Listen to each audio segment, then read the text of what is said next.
ഈ ബ്ലൗസ് എത്തുന്നില്ലല്ലോ രാജ്. കല്യാണം കഴിഞ്ഞപ്പോ തടി കുറച്ച് കൂടിയിട്ടുണ്ട്. പിന്നെ ഇത് ചെറുതായിട്ടാ. അതെ അതെ.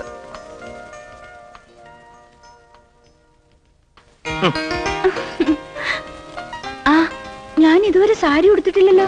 അതൊക്കെ ഞാൻ ഉടുപ്പിച്ചു തരാം. അതിനാണോ കഷ്ടം?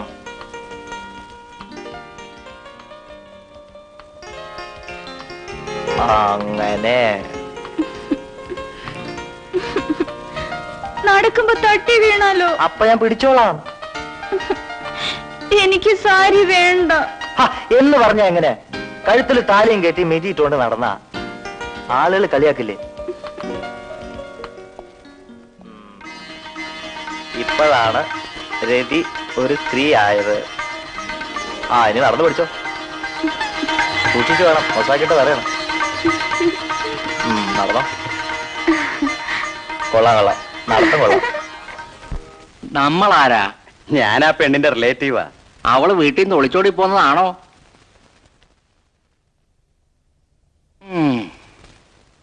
സമയത്തിന് പെമ്മക്കളെ കെട്ടിച്ചയച്ചില്ലെങ്കിൽ ഇങ്ങനെ ഇരിക്കും. എത്ര ദൂരാ നമ്മൾ നടന്നത്. എന്ത് ചെയ്യാനാ, നമ്മുടെ കഷ്ടകാലം. ഇനി ഒരടി നടക്ക എനിക്ക് വയ്യ. എനിക്കും വയ്യ. നമുക്ക് അവിടെ ഇരിക്കാം. ഇരിക്കാം. എന്റെ കാല് വേദനിച്ചിട്ട് വയ്യ. മെല്ലെ.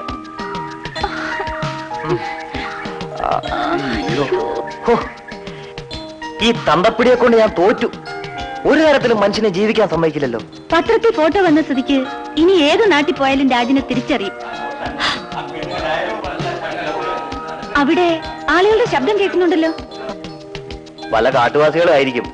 ഏതായാലും അവർക്ക് എഴുതാനും വായിക്കാനും അറിയാത്തതുകൊണ്ട് നമ്മൾ രക്ഷപ്പെട്ടു. നമ്മളിനി എന്ത് ചെയ്യും രാജ്? ആ കാട്ടുവാസികളോടൊപ്പം കൂടാം, അല്ലാതെ ഇപ്പൊ എന്ത് ചെയ്യാനാ? വാ. എന്താ റോഷൻ ഇത്? ആർട്ടിസ്റ്റിനെ വിളിക്കാൻ പറ്റും 2 മണിക്കൂറായാലോ? കഥ പറഞ്ഞോണ്ടിരിക്കുക. ഇപ്പഴാ റെഡി ആയത്.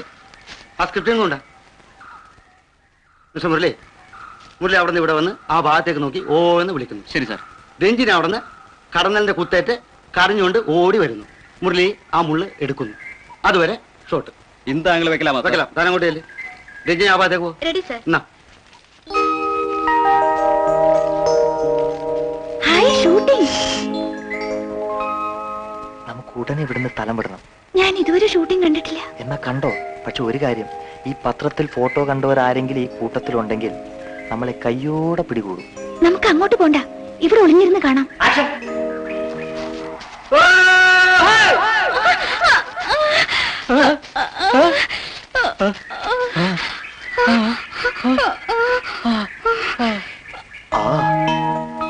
എങ്ങനെയുണ്ട്?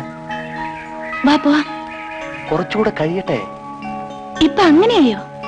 ഏതായാലും നമുക്ക് സിനിമാ തിയേറ്ററിൽ പോയി സിനിമ കാണാൻ പറ്റില്ല. കാട്ടിലെ ഈ ഷൂട്ടിങ്ങിലും കണ്ട് തൃപ്തിപ്പെടാം.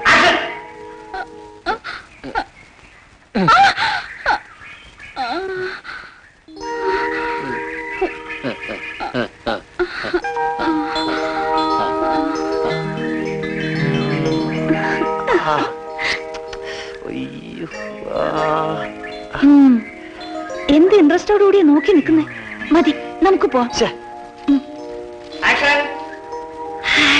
അത് വേണ്ട, നടന്നോ.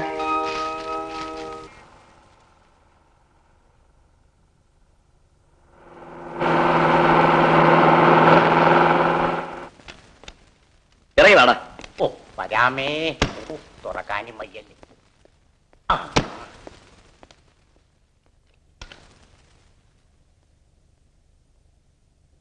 ഞാനും എന്റെ അച്ഛനെ.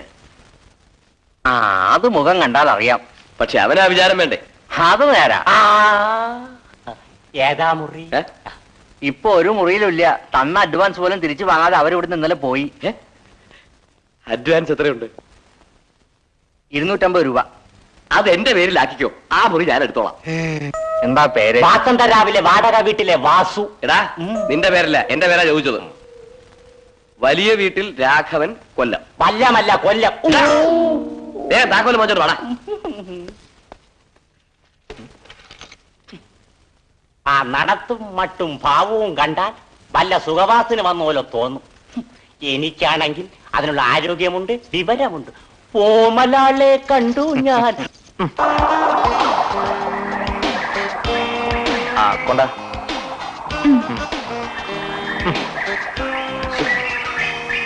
ആ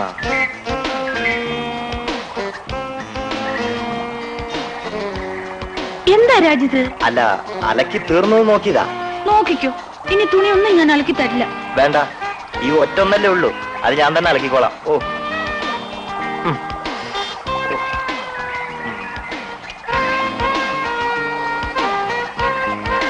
അയ്യേ, ഈ രാജെന്തിനാ ഇപ്പൊ ഇങ്ങോട്ട് വന്നത്? ഒരു നാണമില്ല. ഗതികേട് വന്നാ പിന്നെ നാണിച്ചിട്ട് വല്ല കാര്യമുണ്ടോ? ഇതൊന്ന് കൊണ്ടുപോയി വിരിച്ചിട്ട്. ഇതൊന്ന് വിരിച്ചിട്ട് വാ. എന്നെ കൊണ്ടൊക്കില്ല. എന്നാ വേണ്ട, ഞാൻ തന്നെ വിരിച്ചിട്ട് വരാം.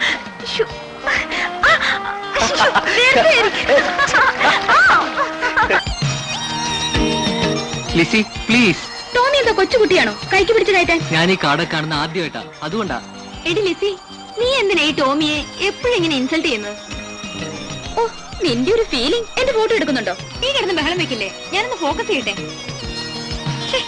ടോമിക്ക് മുട്ടാൻ നിന്നുകൂടെ? നീ സ്റ്റഡിയായിട്ട് നിൽക്കാതെ എങ്ങനെയാ ഫോക്കസ് ചെയ്യാ? ലിസി എന്ത് പറഞ്ഞാലും എനിക്ക് വഴക്കൊന്നുമില്ല കേട്ടോ. ആ റെഡി.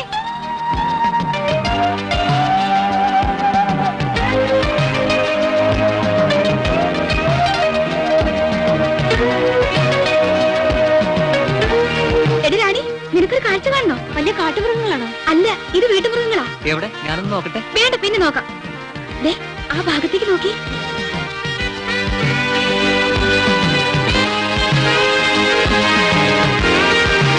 നിങ്ങളുടെ പടത്തിലെ നായകനും നായികയാണല്ലോ അത്. അവര് അഭിനയം പഠിക്കായിരിക്കും. ആ ഒറ്റയ്ക്കിരുന്നുള്ള പഠിപ്പ് അപകടമാ. വാ, നമുക്ക് അങ്ങോട്ടേയല്ല. എന്തിനാ ലിസി അവരെ നമ്മൾ ശല്യപ്പെടുത്തുന്നത്? എന്നാ ടോമി വരണ്ട, ഇവിടെ നിന്നോ. നീ വാടി.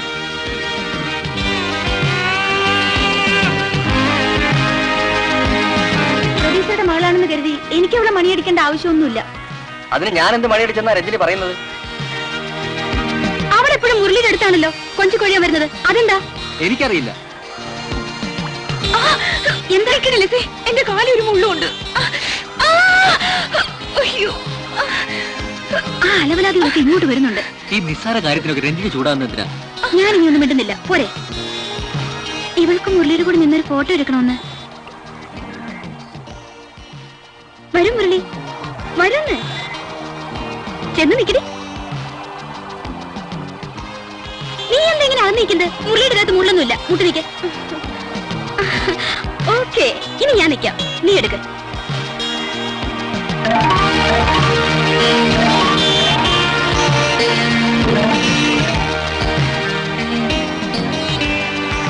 ഇങ്ങോട്ട് നോക്ക്. ലിസി ഞാനൊന്നും ഇവിടെ നിന്നോട്ടെ. വേണ്ട, അങ്ങോട്ട് മാറി നിൽക്കേ. ഒന്ന് വേഗം എടുക്കടി. ആ ഹീറോയിന് ഇതൊക്കെ ഇഷ്ടപ്പെടാതെ പോയിരിക്കുക. ഹീറോ ഇപ്പൊ പുറകെ ഓടും. ആ റെഡി. Okay, thanks. എന്നാ ഞാൻ പറട്ടെ. ആ വേഗം ചെല്ല്, അവിടെയൊക്കെ ആനയുള്ളതാ. നിന്റെ ഇൻസൾട്ടിങ്ങേ ശരിക്കും ഏറ്റിട്ടുണ്ട്.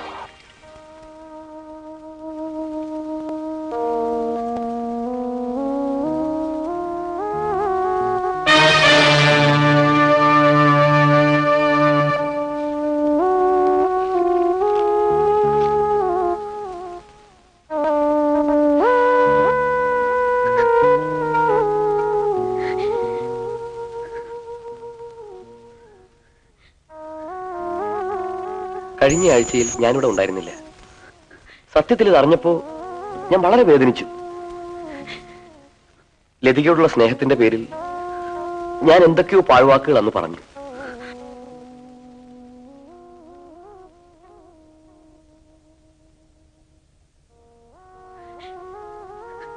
അന്നത്തെ എന്റെ വാക്കുകൾ ഇങ്ങനെ അറം പറ്റുമെന്ന് ഞാൻ ഒട്ടും വിചാരിച്ചില്ല. ഇനി അതൊക്കെ പറഞ്ഞിട്ട് എന്താ കാര്യം? ആ പിന്നെ, എനിക്ക് കുവൈറ്റ് ഒരു ജോലി ശരിയായിട്ടുണ്ട്. നമുക്ക് ഒരുമിച്ച് അങ്ങോട്ട് പോവാം.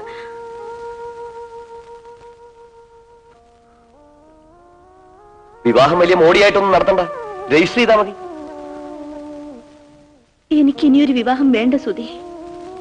പക്ഷേ എനിക്ക് നിന്നെ വിവാഹം കഴിച്ചേ പറ്റൂ. ഇല്ല, ഞാൻ അതിന് സമ്മതിക്കില്ല. എന്നെ വിടുന്നുണ്ടോ? വിടാൻ. എടീ, വേണ്ടി വന്നാൽ നിന്നെ ഇവിടുന്ന് തൂക്കിയെടുത്തോണ്ട് പോകും. കാണണോ?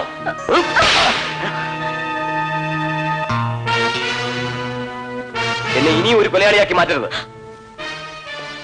നാളെ ഞാനിവിടെ വരുമ്പോ നിന്റെ തീരുമാനം എനിക്ക് അനുകൂലമായിരിക്കണം.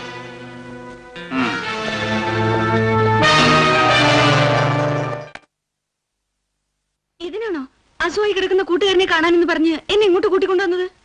ഇത് വേണ്ടെന്ന് പറഞ്ഞിട്ട് അവൻ കേൾക്കണ്ടേ? നേരെ ഒത്തിരിയായി. വീട്ടിൽ ചെല്ലുമ്പോ അച്ഛൻ വഴക്ക് പറയും. അതിന് ഞാൻ അന്യനൊന്നും അല്ലല്ലോ. അല്പം കഴിക്കുന്നോ? സുധി തമാശകളാ. ഞാൻ ഇവിടുന്ന് ഒറ്റയ്ക്ക് പോകും, പറഞ്ഞേക്കാം. എടാ സുധീരെ, ഇതൊന്ന് തീർത്തിട്ടാവാം സംസാരമൊക്കെ. പെട്ടെന്ന് വാ. അവൻ അസൂയ. അതൊന്ന് തീർത്തിട്ട് വരാം.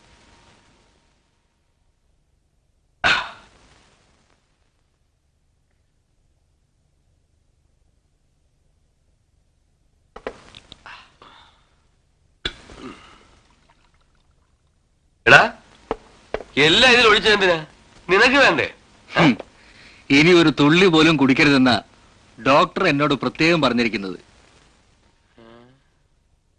ഇത് മുഴുവൻ കഴിച്ച ഞാൻ ഓവറാവും.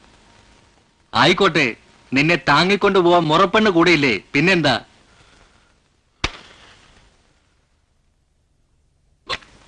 എടാ, മദ്യത്തെ ഇങ്ങനെ വെറുപ്പോടെ നോക്കരുത്. ഒടുവിൽ അതിന് തെണ്ടേണ്ടി വരും. നിന്റെ ഒടുക്കത്തെ ഒരു ഫിലോസഫി.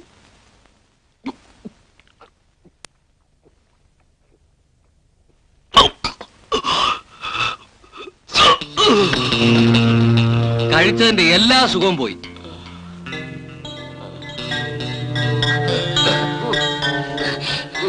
സുധി, എന്താ ഇതൊക്കെ?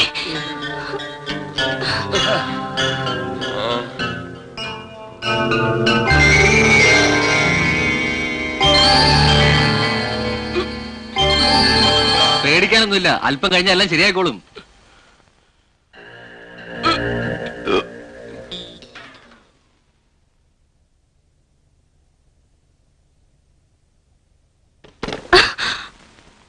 എന്താ ഇത്? വെറുതെ ഒരു തമാശക്ക്. നിങ്ങൾ പുറത്തു പോകുന്നുണ്ടോ? അതെങ്ങനെയാ? ഉടനെ പോവാൻ പറഞ്ഞ ഞാൻ ഒച്ച വെച്ച ആളെ കൂട്ടും. ഇവിടെ ഒരാളും വരില്ല.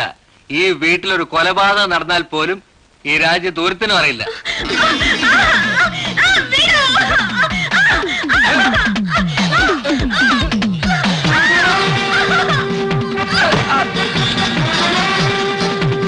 സുധി, സുധി, എഴുന്നേക്ക് സുധി, സുധി.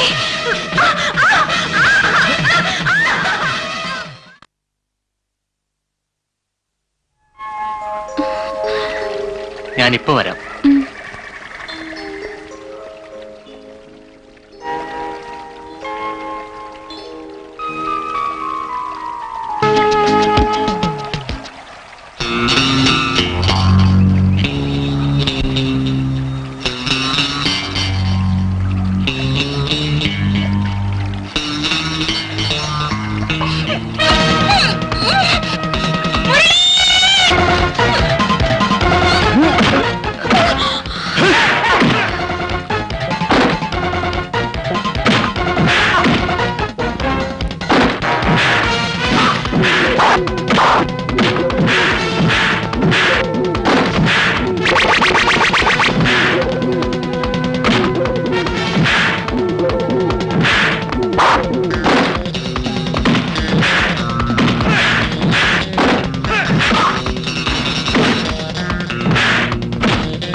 ഇത് നാടല്ല, കാടാണ്.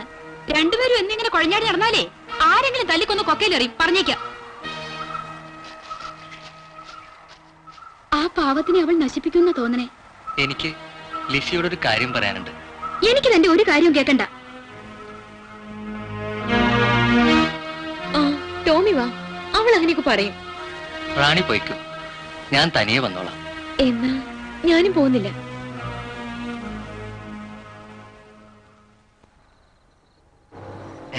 വരൂ, പോലീസായിരിക്കും.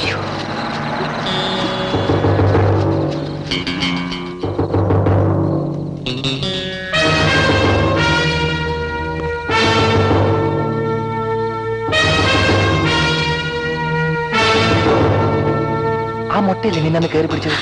മറ്റയാളാണ് സദാനന്ദ മുതലാളി കൊന്നത്. വാ, പോ. മാത്യു സാർ.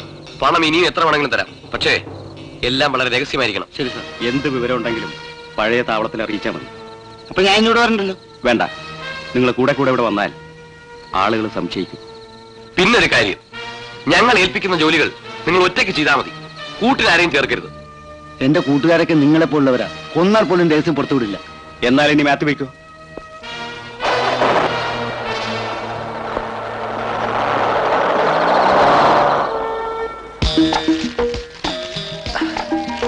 ഇനിയിപ്പോ എന്ത് ചെയ്യേണ്ടി?